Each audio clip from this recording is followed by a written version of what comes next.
I finally have the 55-inch TCL Smart TV, which everyone wants to see, and today I will do a thorough and in-depth analysis, and if you miss it, you won't forgive yourself.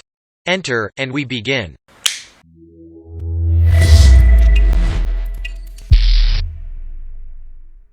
TCL stands for the creative life, and is the Chinese smart TV giant, and now that it is certified by Google to use Android TV, it wants to take away the market from traditional brands, with several very interesting models and at quite competitive prices.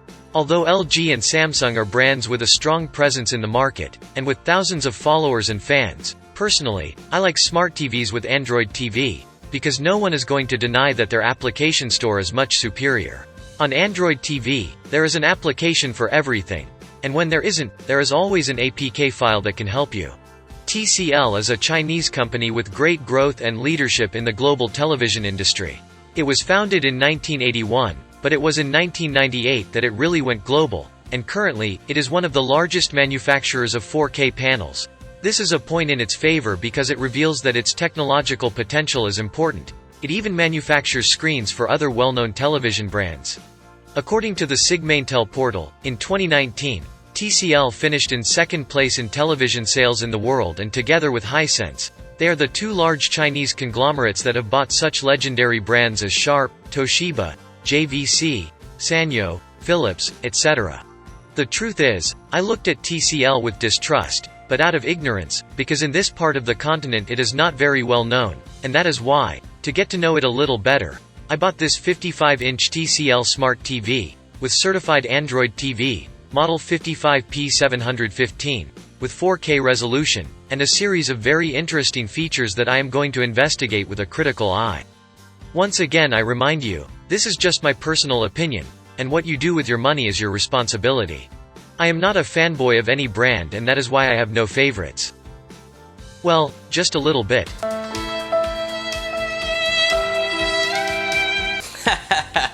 Now, with my great helper Rick, let's unpack it. This TCL Smart TV cost me $350 in my country, and as usual, my little Rick will help me with the unboxing. When we open it, we will find a pair of lightweight aluminum legs, and an accessory bag with the cable, remote control and manual. The screen comes well protected with cork around its perimeter, and obviously since Rick is strongly committed to the environment, he will take everything to the trash. Rick, here is another piece, please take it away. The box is easy to unpack, so there is less risk when removing the smart TV.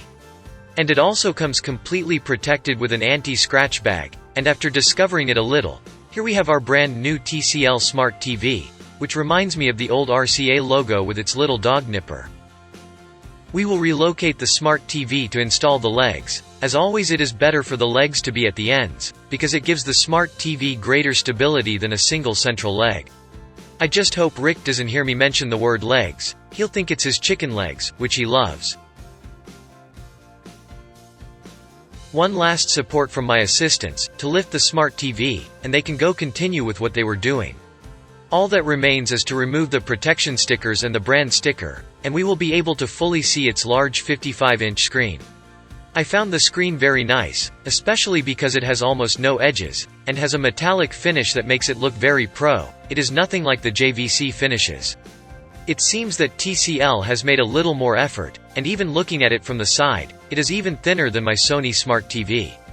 On the back, as in most smart TVs, the finish is black plastic, it has 4 holes to install a wall mount, and the plug cable is removable, which makes it easy to transport it inside the home, without the risk of dragging it and step on it. At the bottom it has grills for air intake and audio output from the speakers, but what surprised me is that it incorporates a system with 4 microphones to use voice commands, without having to press the remote control. These microphones respond to the "OK Google" command, and are activated or deactivated from the back of the smart TV next to the power button. Regarding connections, this TCL has 3 HDMI ports, one is 1.4 and the others are 2.0. It also has 2 USB 2.0 ports, 1100 megabit Ethernet port, optical digital audio output, 3.5mm analog audio and video input, and an RF antenna input with a digital tuner for the ISDBT format, and all powered by a 4-core processor that I don't know yet. Its remote control is very comfortable and very similar to that of a TV box. It has quick access to Netflix, a microphone and a button for the Google Assistant. This control includes batteries, which are very easy to install. In addition, it comes with an RCA analog input adapter cable with a 3.5mm connection, to connect our old analog equipment, such as DVD. Now I'm ready for your first Android TV power on and setup. This process is almost the same on every device with Android TV. The most important thing is to connect it to a Wi-Fi network and log in with your Google account to personalize your profile. The rest of the steps are practically automatic. If you have coaxial cable service, you must do automatic channel tuning, but it is not necessary if your service is through decoder and HDMI. And just like that, you will already have Android TV running on your new TCL. Be careful. The first time you want to use voice commands with the remote control, you will have to pair it to the Smart TV, pressing the Home and OK keys at the same time, and only then will it be enabled. And now, the time has come to do a multimedia autopsy on this brand new TCL Smart TV, and let's see what this Chinese brand hides inside. But first, and in case you don't know, I am an electronic engineer, and that is why I take the risk of opening a new team. So never try it if you are not a professional at this. Rather subscribe to my channel and stay until the end to know the conclusion for this. My desk that can be transformed into a bed serves me perfectly for this type of operations, since the sheets do not scratch the screen. I'll unplug the Smart TV, and since I need someone to give me the tools, I'll put Rick's tool carrying safety vest on so he can help me. On this channel, we are very strict about security, and Rick knows it very well.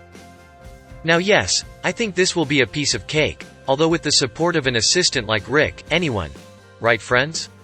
All that remains is to remove the legs, and the warranty label very carefully, and to avoid damaging these delicate cards, with some residual static current from my body I de-energize myself through my feet. It is not for pleasure that I normally always do this without shoes. Now I can lift the plastic cover, and all that remains is to disconnect the speakers, and that's it. Here is my $350, spread across 3 main cards: the motherboard, the source card, and the Wi-Fi card. As with any cheap smart TV, saving materials is the priority, although the motherboard is a little larger, because it already integrates the screen controller that was independent in the JVC. The connections are minimal and with plastic and fragile connections.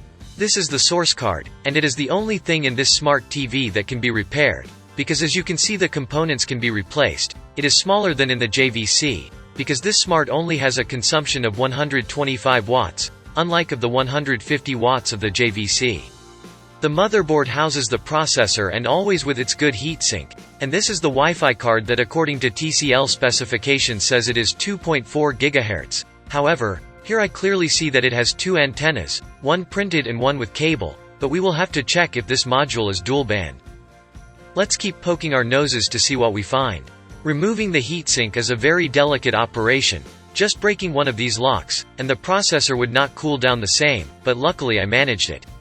The good thing is that the processor does not have thermal paste, but rather a thermal pad that is easier to remove. Now I can investigate firsthand what hardware the Chinese put into this smart TV. Wow, I think I have the data. The processor belongs to the prestigious Taiwanese company Realtek, the RTD 2851.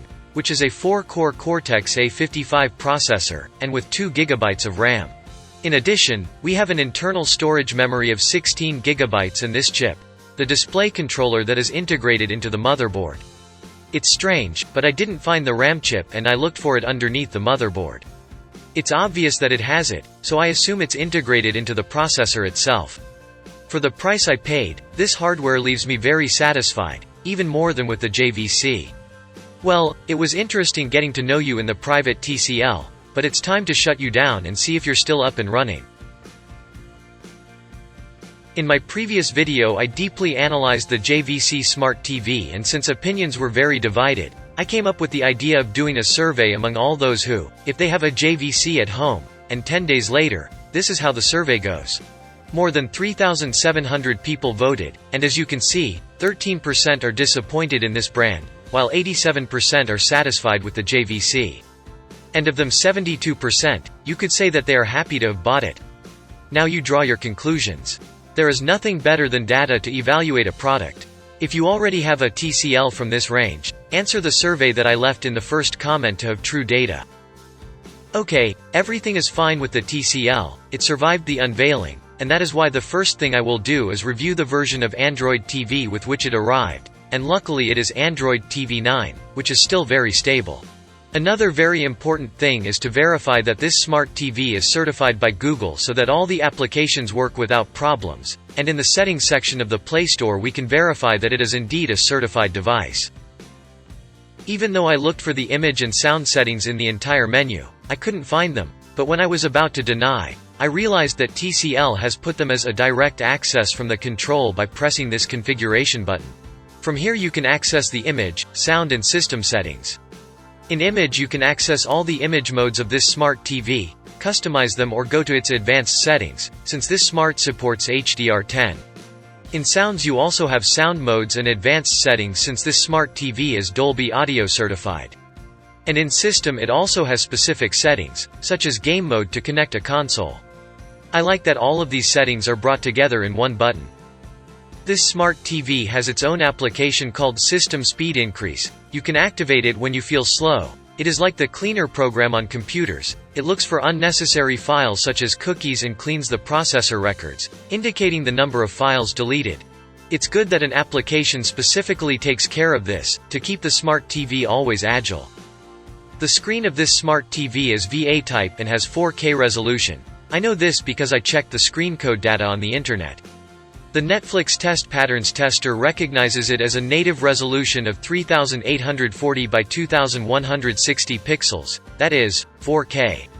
Remember that a true screen is 4K when it has 8.3 million pixels. There are no scaled screens. Scaling is a mathematical algorithm that the processor executes to enlarge or reduce the images, trying to maintain quality, but I am not going to complicate things for you now, because I will soon make a video about it.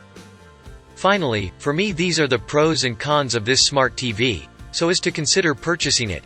Due to the technical specifications it has, the cost is reasonable since it is among the cheapest on the market.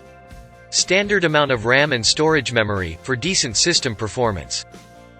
It has Android TV 9, which supports a wide catalog of applications from the Play Store. It has less power consumption since it is only 125 watts. It is one of the few cheap smart TVs with integrated voice commands.